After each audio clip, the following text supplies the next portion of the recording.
और इस वक्त संसद के दोनों सदनों की कार्यवाही शुरू हो गई है। लोकसभा और राज्यसभा की तस्वीरें आपको दिखाते हैं। कार्यवाही इस वक्त जारी है दोनों सदनों। Wear mask inside the house as well. We have made masks available to all of you. Once again, I request you that we need to join hands and lead the nation by example. Papers to be laid on the table. Dr. Jitendra Singh. Chairman sir, with your kind permission, I rise to lay on the table of the House papers listed against my name at serial number 1 of the revised list of today's business. Thank you, Chairman sir. Ashwini Kumar Choubey. महोदय, मैं आपकी अनुमति से आज की संशोधित कार्यावधि के क्रम संख्या 2 पर अपने नाम के आगे पर्यावरण, वन एवं जलवायु परिवर्तन मंत्रालय से संबंधित सूचीबद्ध विवरण सभा पटल पर रखता हूँ। श्री पंकज चौधरी। माननीय सभापति जी, मैं आज की संशोधित कार्य सूची में मेरे नाम के सामने उल्लेखित कागजात आपकी अनुमति से सदन के पटल पर रखता हूँ। Shri SP Singh Baghel.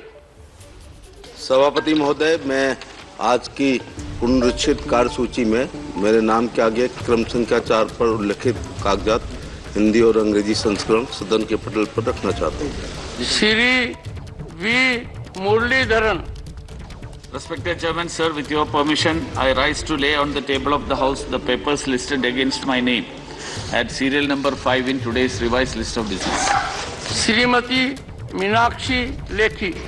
Honorable Chairman, sir, with your permission, I rise to lay on the table of the House the papers listed against my name at serial number 6 in today's revised list of business. तो संसद की कार्यवाही शुरू हो गई है और महत्वपूर्ण तस्वीरें जो आपने देखी, दोनों सदनों में सांसद भी और स्पीकर भी मास्क लगाए हुए साफ तौर पर नजर आए हैं। नजर हमारी सदनों पर रहेगी।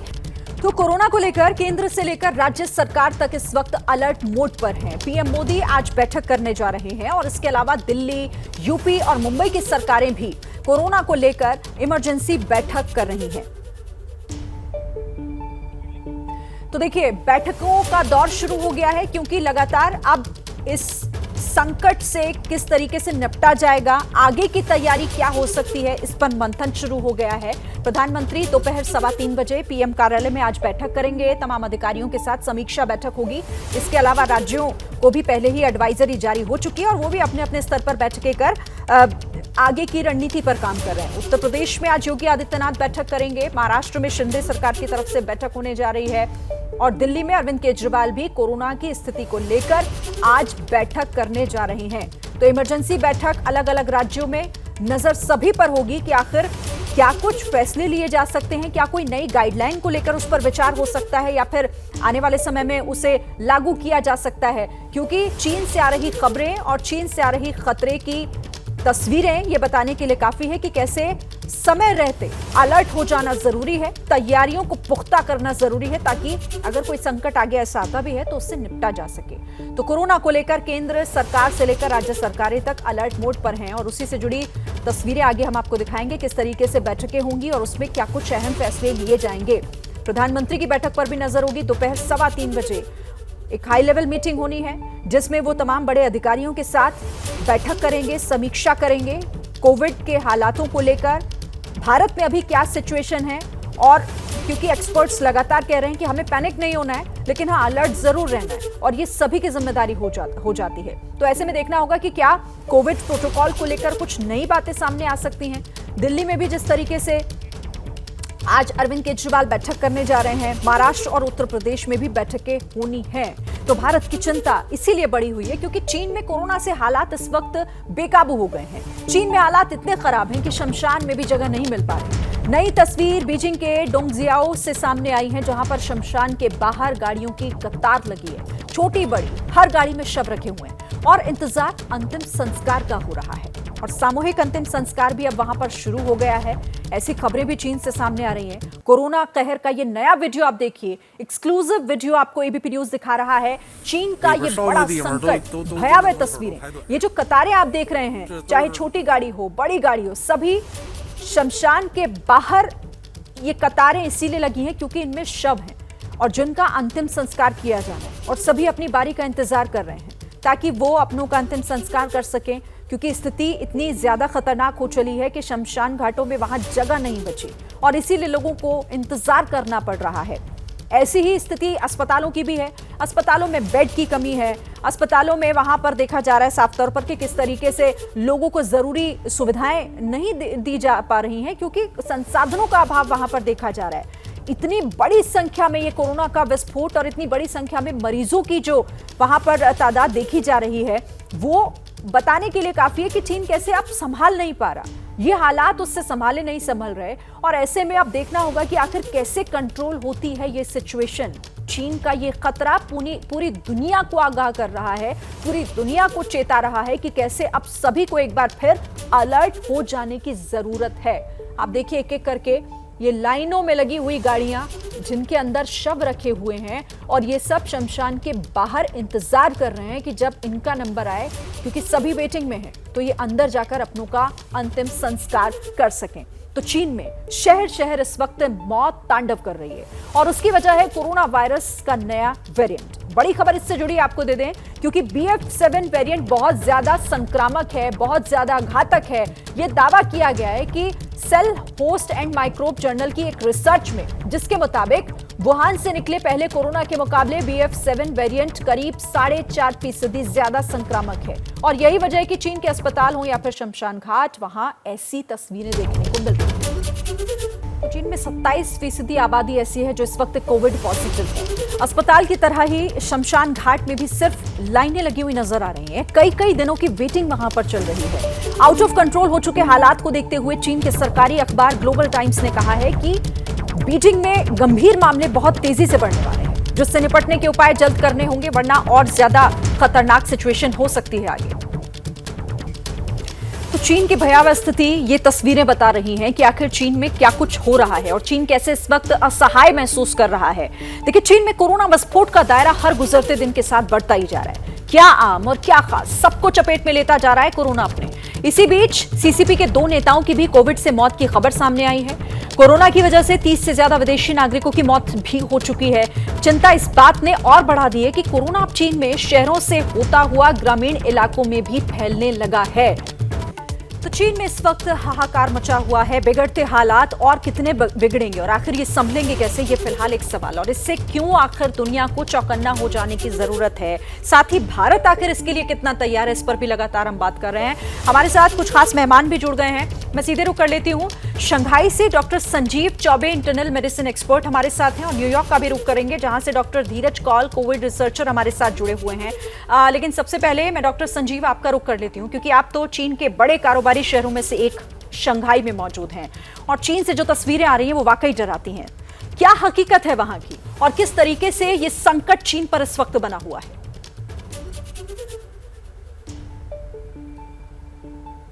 मैं पहले करेक्ट कर दूं, नमस्कार, मैं पहले करेक्ट कर देता हूं कि मैं अभी 1 महीने पहले ही इंडिया आया हूं, तो मैं शंघाई में था। आप रहे हैं वहां पर, ठीक है, तो आपको वहां की जानकारी होगी, जाहिर है आप लोगों से बात भी करते रहे होंगे, उससे जुड़ी हुई कोई अपडेट हमारे दर्शकों को दें। और इसको लेकर आपको क्या समझ आ रहा है कि आखिर चीन इतना बेबस कैसे हो गया? देखिए, चाइना में स्ट्रिक्ट लॉकडाउन फॉर 3 ईयर, 3 साल उन्होंने कोई बाहर से आना जाना बहुत रिस्ट्रिक्टेड था। इवन किसी भी आदमी के लिए चाइना आना बहुत चैलेंजिंग। चाइना से आप बाहर जा सकते हैं, बट चाइना के अंदर आना उन्होंने 3 साल ही मेंटेन किया। उसके बाद सबको वैक्सीन भी दे दिया, स्पेशली जो यंग एज के और जो मिडिल एज के पेशेंट्स हैं, लोग हैं, उनको भी दे दिया। प्रॉपर प्रोटोकॉल का गाइडलाइन इन्होंने, और डायनेमिक जीरो कोविड पॉलिसी पे इन लोग वर्कआउट करते हैं। फिर अचानक से लोगों में प्रोटेस्ट शुरू हो गया और ये वैक्सीन जो है करीब 1 साल पहले इन्होंने ख़त्म कर दिया। इन्होंने अचानक से जो बैन को जो लिफ्ट ऑफ किया है, जिसकी वजह से इंटरमिक्सिंग ज़्यादा हुआ, वहाँ की पॉपुलेशन से फ्रीडम आई, वो एक प्रोविंस से दूसरे प्रोविंस, दूसरे से तीसरे, और एक दूसरे के रिलेटिव से मिलने। बहुत सारे एसिम्प्टोमेटिक कैरियर थे जो यंग थे, और वो अपने फैमिली मेम्बर से मिले, जिसमें सारे लोग हैं, इंक्लूडिंग ओल्ड एज वाले हैं, कोमॉर्बिड कंडीशन वाले हैं। और ये मल्टीप्लाई होते होते, ये एक दिन की स्टोरी नहीं है, ये कम से कम 10-15 दिन में टाइम हुआ है, जो अभी आपको रिजल्ट के सामने अभी ऐसा पिक्चर दिख रहा है। ठीक है, यानी आप कह रहे हैं कि ये कहीं ना कहीं उन लापरवाहियों का नतीजा है जो वहां रह रहकर देखने को मिली और इसीलिए आज इतने बेबस हालात में चीन है। आप रहिएगा मेरे साथ। डॉक्टर धीरज कौल, आपका रुख कर लेती हूँ। हम इससे पहले भी कोविड को लेकर, इसके खतरों को लेकर और जो तमाम लहरें बीते दिनों में, बीते समय में आई, उस पर हम बात करते रहे हैं, लेकिन अभी ये खतरा कितना बड़ा है इसे मैं आपसे समझूंगी। लेकिन इसी बीच क्योंकि एक बड़ी खबर आ रही है, इस पर आप जवाब दीजिएगा डॉक्टर धीरज, लेकिन बड़ी खबर का रुख पहले कर लेते हैं। लोकसभा में मास्क को अनिवार्य किया गया है। लोकसभा राज्यसभा की कार्यवाही इस वक्त जारी है और कोरोना को लेकर वहां चर्चा भी होगी। और इसी बीच एक बड़ी खबर, लोकसभा में मास्क को अनिवार्य कर दिया गया, यानी कि कोई भी सांसद, कोई भी बिना मास्क के अंदर नहीं आ सकता। लोकसभा स्पीकर का यह महत्वपूर्ण और अहम फैसला कोरोना के मौजूदा हालात को लेकर। और लगातार इस पर हम चर्चा करने के लिए अपने मेहमानों का रुख भी कर रहे हैं। डॉक्टर धीरज, मैं आपके पास आऊंगी और मेरे सवाल का जवाब आप जरूर दीजिएगा। आगे हमारे साथ एक्सपर्ट्स जुड़े हुए हैं और हमारे साथ दिल्ली से डॉक्टर रवि मलिक, डायरेक्टर हैं रेडिक्स हेल्थ केयर के, ये भी हमारे साथ जुड़ गए हैं। डॉक्टर रवि, स्वागत है आपका। मैं आपके पास आऊं, लेकिन क्योंकि इससे पहले मैंने डॉक्टर धीरज से सवाल किया था, डॉक्टर धीरज उसका जवाब दीजिए और बताइए कि आखिर आपको ये सिचुएशन कितनी खतरनाक लग रही है। नमस्कार, thank you for having me on the show. देखिए, जैसे आपने राइटली पॉइंट आउट किया, situation is very critical, specially China में और ओवरऑल ग्लोबली अगर स्पीक करें। मैं डाटा माइनिंग में भी हूँ हेल्थ केयर के, तो we keep a very close track और Covid is an area of my research. तो बेसिकली इस टाइम कोल्ड वेदर है और नॉर्थ पोल से कोल्ड आर्कटिक विंड्स आ रही हैं। कोल्ड और ड्राई वेदर के अंदर ये वायरस, रेस्पिरेटरी वायरस बड़ी तेजी से स्प्रेड होते हैं। ऑल्दो अमेरिका में हमने 3 वेव्स देखी हैं, यूरोप ने 3 वेव्स देख ली, इंडिया ने देख ली, तो कहीं ना कहीं नेचुरल इम्यूनिटी वायरस के खिलाफ है। ऑल्दो ओमिक्रॉन के खिलाफ भी काफी हद तक इम्यूनिटी अच्छी है, लेकिन ये जो नया स्ट्रेन है BF.7, ये काफी तेजी से संक्रमित करता है। 1 से 16 आदमी के बीच में इंक्यूबेशन पीरियड कम है और इम्यूनिटी को भी एस्केप करता है। और इसके कई सारे ऑफशूट्स अब निकल चुके हैं जिसपे हम क्लोज टैब रख रहे हैं। चाइना में स्थिति इस टाइम गंभीर है, ओवरऑल ग्लोबली गंभीर है, क्योंकि 3 वायरस एक साथ इस टाइम आ रहे हैं। RSV रेस्पिरेटरी सिंसियल वायरस, साथ में फ्लू वायरस और कोविड, तीनों के सिम्टम्स एक जैसे होते हैं, लेकिन कोविड कहीं ज्यादा घातक है इन तीनों के मुकाबले एज ऑफ नाउ। चाइना में प्रॉब्लम यह है कि वहां पे 90% आबादी को 1 डोज शॉट लगा है और 50 से कम प्रतिशत आबादी फुली 3 डोजेस के साथ बूस्टेड है, जो कि एक एडिक्वेट इम्यूनिटी प्रोवाइड करती है हॉस्पिटलाइजेशन और मोर्टेलिटी के खिलाफ। दूसरी प्रॉब्लम यह है कि जो 65 से ऊपर के लोग हैं, जीरियाट्रिक पेशेंट ग्रुप, उनके अंदर वैक्सीनेशन की दर चाइना में फॉर सम रीजन कम है। तीसरी इशू ये है कि जो उनकी डोमेस्टिक वैक्सीन थी साइनोवैक, जो इनएक्टिवेटेड वायरल वैक्सीन है, उसकी एफिकेसी पे काफी हमें संदेह भी है और वो 40% तो 45% से कम एफिकेसी मानी जा रही है। और सबसे बड़ा इशू ये आ रहा है कि चाइना ने जीरो कोविड पॉलिसी को एकदम रखा और सडनली हटा दिया प्रोटेस्ट के बाद।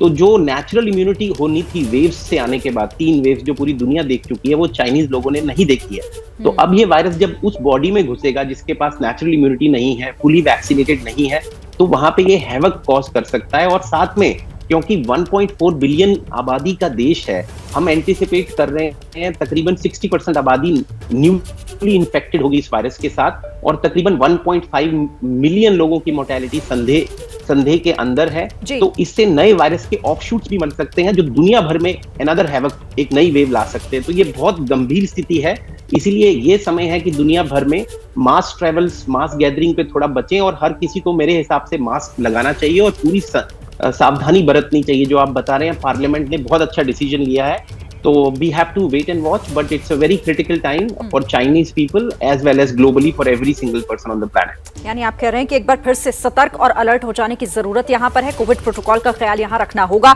डॉक्टर रवि मलिक भी हमारे साथ हैं, मैं आती हूँ सर आपके पास। साथ ही एक बहुत बड़ी चीज यहाँ पर ये कि ये खतरे की घंटी भारत के लिए, क्योंकि देखिए भारत में रह रहे दर्शक आप सभी लोगों को सुन रहे होंगे, उनके लिए जानना जरूरी है कि उन्हें आखिर ऐसे समय पर क्या करना चाहिए। देखिए, डेफिनेटली इसमें कोई दो राय नहीं है कि स्थिति गंभीर है और हम सब लोगों को विजिलेंट रहना चाहिए। हमारे एपिडेमियोलॉजिस्ट वगैरह जो हैं और हमारे डॉक्टर्स हैं, हमारे हॉस्पिटल हैं, सब में पूरी तैयारी होनी चाहिए, क्योंकि सबसे बड़ी चीज ये है कि ये जो भयावह बीमारी है ये इंटरनेशनल बॉर्डर्स को रिस्पेक्ट नहीं करती है। अगर आज चीन में वो स्थिति है, कल हमारे इधर भी होगी। पीछे भी वर्षों में हमने यही देखा है कि पहले यूएस से यूके में केसेस बढ़ते हैं, उसके बाद में वेव हमारे इधर आ जाती है, क्योंकि लोगों का आवागमन ट्रांस बॉर्डर जो है वो होता रहता है और ये बड़ा सूक्ष्म वायरस है जो कि एकदम से फैलता है।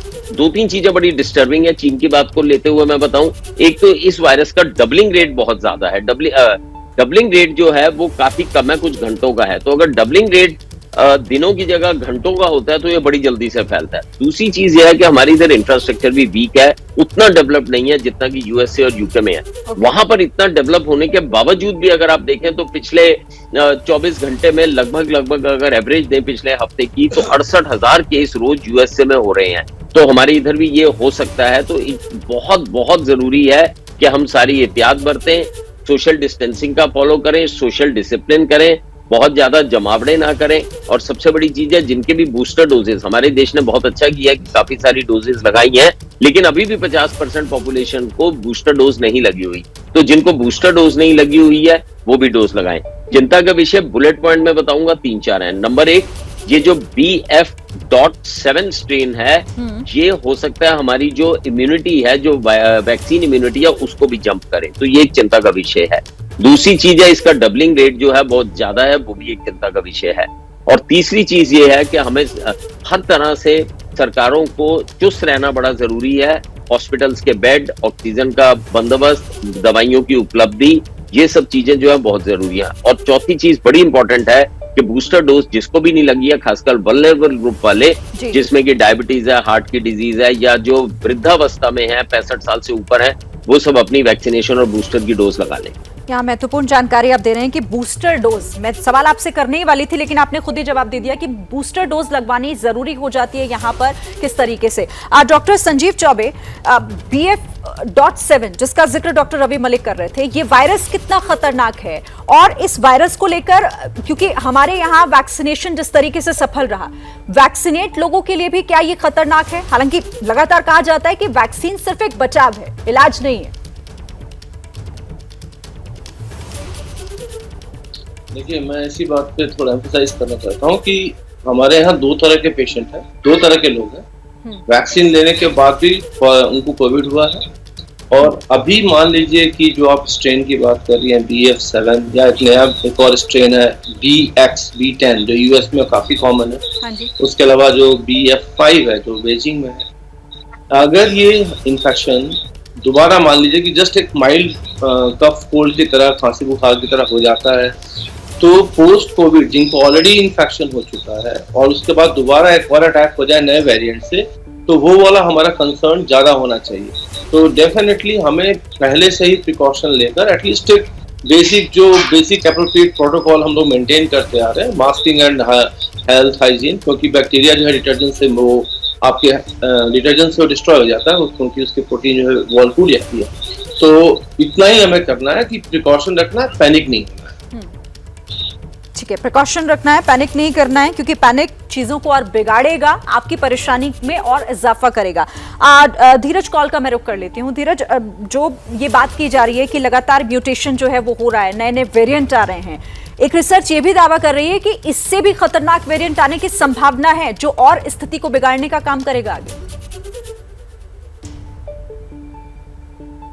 यस, आई थिंक आपका कंसर्न बिल्कुल वाजिब है। जो BF.7 की आप बात कर रहे हैं वो एक ओमिक्रॉन का ऑफशूट ही है, और वो कंसर्निंग है बहुत। देखिए, वो BF.7 है जिसको हम basically short version of BA.5.2.17 सब लीनिएज ऑफ BA.5, और उसके कंसर्न्स हैं कि उसकी मल्टीप्लिकेशन और उसका इंक्यूबेशन पीरियड बहुत ही शॉर्ट है। तो इन्फेक्शन होने से लेके सिम्टम होने तक का जो समय है वो बहुत within I would say within less than 2 days है मोस्ट ऑफ द केसेस में जो हम देख रहे हैं। मैं यूएस में हूँ और हमारे यहाँ पे भी ERs के अंदर इस टाइम तकरीबन आप समझिए 30% rise of respiratory viral infections आ रहे हैं, जिसके अंदर प्रिडोमिनेंटली कोविड आ रहा है। अब फ्लू, आज से 4 हफ्ते पहले flu was around 35 to 40%, Covid was 25 to 30। आज की डेट में 60% हमारे जो वायरल इन्फेक्शन हैं वो फ्लू है। प्रॉब्लम ये आ रहा है कि जो तादाद ऑफ पेशेंट्स आ रही है, इवन वैक्सीनेटेड लोग जो आ रहे हैं, उसके अंदर हम ट्रियाज करके उनको देखते हैं जिनको केयर चाहिए। अब ये जो कोविड ट्रियाज सेंटर्स हैं, इसको दोबारा से रीइग्नाइट करना पड़ेगा ऐसी कंट्रीज में जहां पे घनत्व आबादी है। लेकिन ये कंसर्निंग है, और आपकी बात बिल्कुल सही है हमारे सामने सबसे बड़े खतरे की घंटी तब होगी जब एक नया म्यूटेंट वायरस डेवलप होगा जो हमारी इम्यूनिटी, जो हमने वैक्सीन्स और पुराने वायरसेस से गुजरने के बाद डेवलप की है, उसको इवेड कर दे। लकीली पैक्सलोविड जो दवाई हम कोविड के खिलाफ यूज करते हैं, अभी भी BF.7 के जो मरीज हम लोग ट्रीट करते हैं उन पे बिल्कुल चल रही है। ठीक, चाइना में पैक्सलोविड की बहुत कमी है। चाइना के अंदर N95 मास्क की कमी हो चुकी है, ऑल्दो वो डाटा रिलीज नहीं कर रहे ऑफिशियली कितने मोर्टेलिटी हुई है, क्योंकि जो वर्ल्ड का N95 का प्रोड्यूसर है, जब वहां पे मास्क की कमी हो जाए तो आप एंटिसिपेट करिए नंबर्स कितने हाई होंगे।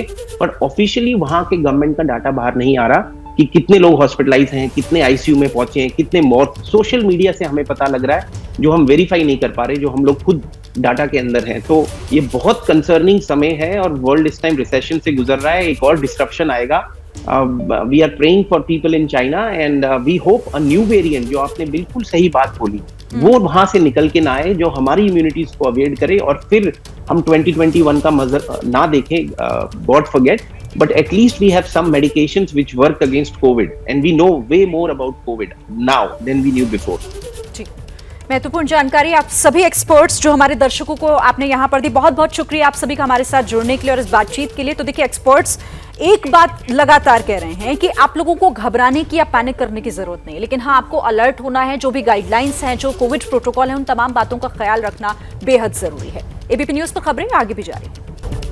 और इस वक्त एक बड़ी खबर आपको बता दें, यूपी में कोरोना को लेकर मुख्यमंत्री योगी आदित्यनाथ ने एक बड़ी बैठक की है। बैठक खत्म हो गई और इस बैठक में देखना होगा कि क्या कुछ हुआ है खास। कोरोना को लेकर योगी सरकार भी एक्शन मोड में है और बैठक की तस्वीरें भी आपके सामने है। कोरोना से के हालात को लेकर ये समीक्षा बैठक जो कि फिलहाल खत्म हो गई है, तमाम बड़े अधिकारियों के साथ योगी आदित्यनाथ की ये बैठक। उत्तर प्रदेश में कोरोना संक्रमण की मौजूदा स्थिति को लेकर ये बैठक डिफेंस से भी बात करेंगे। अभी ऐसी स्थिति नहीं है। तो ब्रजेश पाठक को आप सुन रहे थे, वो भी इस बैठक में मौजूद थे। तस्वीरें आपके सामने बैठक के अंदर की, जिस वक्त बड़े अधिकारियों के साथ ये हाई लेवल मीटिंग जो की जा रही थी मुख्यमंत्री योगी आदित्यनाथ की तरफ से। फिलहाल ये बैठक खत्म हो गई है और इस बैठक में क्या कुछ हुआ इसकी जानकारी भी एबीपी न्यूज के जरिए आपको आगे हम देंगे। फिलहाल कई राज्यों में आज बैठक होनी है। उत्तर प्रदेश के अलावा महाराष्ट्र में भी बैठक आज होनी है। इसके साथ ही आज प्रधानमंत्री भी बैठक करने जा रहे हैं दोपहर 3:15 बजे और दिल्ली के मुख्यमंत्री भी बैठक कर रहे हैं। और इस पूरे मामले पर देखिए, उप मुख्यमंत्री और स्वास्थ्य मंत्री ब्रजेश पाठक, जिन्हें आपने सुना, क्या कुछ और जानकारी दे रहे हैं। लेकिन यदि आवश्यकता महसूस हुई तो आगे हम इस पे कुछ कार्रवाई भी करेंगे। देखिए, अभी ये कोई मरीज संदिग्ध है, उसे हम आइसोलेट करेंगे, उसकी जांच करेंगे। रेलवे स्टेशन, हवाई अड्डे और बस स्टेशन जहां भीड़ भाड़ वाले इलाके हैं, जैसे सिनेमा हॉल हैं, शॉपिंग मॉल हैं, वहां पर विशेष सतर्कता बरतने के निर्देश दिए हैं। चीन में ये खतरा काफी मंडरा रहा है। हाँ, चीन से आने वाले यात्रियों को लेकर विशेष अभी हमने चीन का अलग से कोई नहीं कहा है। चीन के साथ साथ जो विदेशी यात्री हैं, यदि कोई संदिग्ध मरीज है तो उसकी विशेष रूप से हम जांच करेंगे, आइसोलेट करेंगे। पूरी तैयार है बाबूजी, हम हर तरह से निपटने तैयार हैं। एक सवाल ये जाएंगे सर, 6 मेडिकल कॉलेजों में करीब 180 जो रिपेयर हो रहे हैं, उनके लिए भी आज इसी स्थिति से निपटने के लिए बैठक थी। हमारे जितने उपकरण हैं जो कोविड में हमारे चलाए जा रहे थे पहले से, सभी ICUs, सभी हमारे वेंटिलेटर और ऑक्सीजन प्लांट्स को सुनिश्चित तौर पर चलाए जाने के निर्देश दिए हैं। मास्क पर अभी ऐसी कोई स्थिति नहीं है, एडवाइजरी है। आप भी लगाएं, कल से हम लोग भी लगाएंगे। सर, मिनिस्ट्री ऑफ डिफेंस की तरफ से एक बड़ा हॉस्पिटल बनाया गया था, तो उसको भी फंक्शनल करने अभी ऐसी स्थिति आएगी तो हम मिनिस्ट्री डिफेंस से भी बात करेंगे। अभी ऐसी स्थिति नहीं है। क्या मजबूरी है मेरी, बताइए। मैं अभी आपको बताती हूँ कि मैंने ओए होए होए होए, नमकीन के चटकारे लेते हुए टकटकी मार के डिबेट शो को पॉज रिपीट कर करके देख रहे हैं जोगिंदर जी। इनकी तरह आप भी देखें अपनी फेवरेट डिबेट्स को रिपीट कर और डाउनलोड कीजिए एबीपी लाइव ऐप अपने स्मार्ट टीवी पर।